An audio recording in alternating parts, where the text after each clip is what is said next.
Since I can remember, I've always had a passion for reading and telling stories. As a little girl, I spent hours sitting on my grandma's living room floor, giving voices to my stuffed animals. I'd spin tales of great adventures spanning across seas, notably known as lengths of carpet, where heroes scaled treacherous mountains, or rather comfy sofas. There was nothing better than telling stories except for reading. And even then, I'd imagine myself within the story. I'm pretty sure everyone wanted to be a wizard when they grew up, if not a sword-wielding princess fending off ogres in a Gail Carson Levine book. Or even wanting to learn hypnotism from Molly Moon herself and use it on the teacher so she'd forget about the homework that was due. But my love for reading only fueled the stories I tell to my friends and family. And it wasn't until the summer before I entered high school when I began taking storytelling more seriously. That fateful summer, my dad suffered an injury while working as a chef in a restaurant. At 14 years old, I remember feeling helpless, seeing my dad lying in bed at home instead of doing what he loved. But what frustrated me the most was that the restaurant owners refused to help cover his hospital bills. At the time, I kept asking myself, what could I do to help? But nothing came to mind except for how I felt about the whole situation.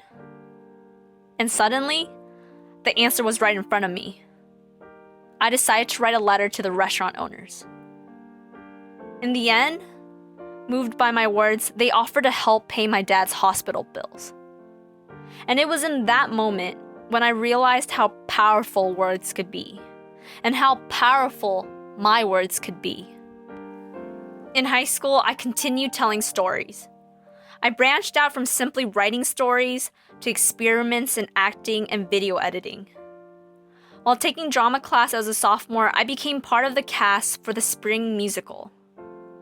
For my final, I challenged myself to write and perform my own original monologue because I wanted to explore a new avenue of storytelling. And I loved it so much that I decided 2 years later to do a culminating performance as my senior project. Around the same time I became interested in acting, I was also actively volunteering with several nonprofits like America Scores and CISC, both of which offered programs for students. I don't remember what sparked the idea, but I knew I wanted something to show the kids at the end of the program.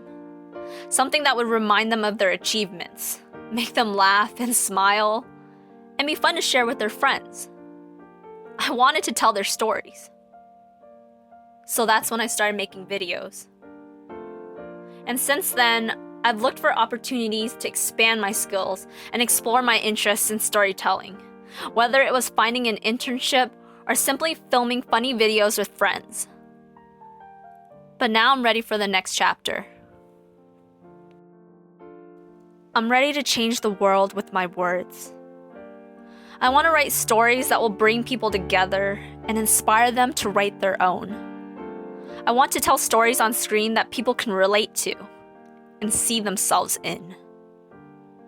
I want people to know that they have a voice and that their words are also powerful. LA is the hub for streaming creativity, imagination, and of course, storytelling. And it's the place where I want to begin the next chapter of my story.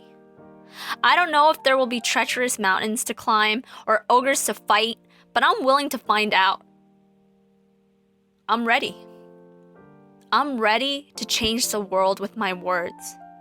One sentence, one paragraph, and one story at a time.